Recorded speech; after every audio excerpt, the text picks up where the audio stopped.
1 जनवरी 2024 की शुरुआत हो रही है। देश दुनिया में लोग नए साल का जश्न मना रहे हैं। इसी बीच साल खत्म होते ही कुछ ऐसे नियम भी बदल रहे हैं जो काम के हैं और आपको पता होना चाहिए। इन नियमों में सबसे पहला नियम आपके रोज़मर्रा में इस्तेमाल होने वाले यूपीआई से जुड़ा है।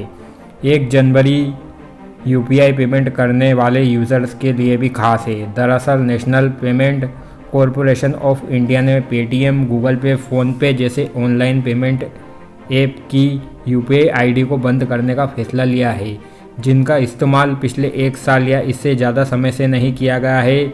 अगर आपका भी कोई यूपीआई आईडी बंद है और आप उसे एक्टिव रखना चाहते हैं तो जल्द से जल्द अकाउंट लॉगिन कर यूज़ कर लीजिए।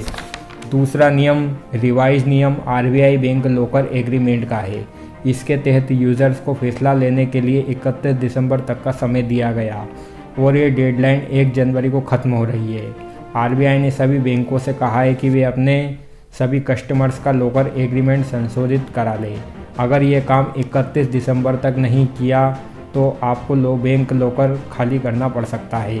अगर आपने भी बैंक लॉकर ले रखा है तो फिर नए लॉकर एग्रीमेंट को आज ही पूरा करा लें। लिस्ट में तीसरा नंबर टेलीकॉम सेक्टर के बदलाव का है।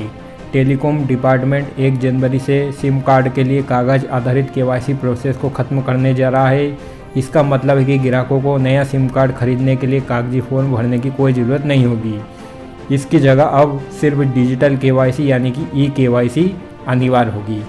इनकम टैक्स भरने की लास्ट तारीख 31 दिसंबर 2023 थी, लेकिन जिन लोगों ने तय तारीख तक ये काम नहीं किया है, इसके बाद यह तारीख बढ़ाकर 31 दिसंबर कर दी गई। इस डेडलाइन तक लेट फीस के साथ अपडेटेड आईटीआर दाखिल किया जा सकता है। जुर्माने की बात करें तो ये इनकम टैक्स के हिसाब से अलग अलग होता है। अगर टैक्स पेयर की आय 5 लाख रुपये से ज़्यादा है तो 5,000 तक का जुर्माना देना होगा, जबकि 5 लाख रुपये से कम आय होने पर जुर्माने की राशि 1,000 रुपये होगी। 1 जनवरी सबसे ज़रूरी बदलाव गैस सिलेंडर की कीमतों में होने वाला है। घरेलू एलपीजी सिलेंडरों के दाम लंबे समय से कम नहीं किए गए हैं।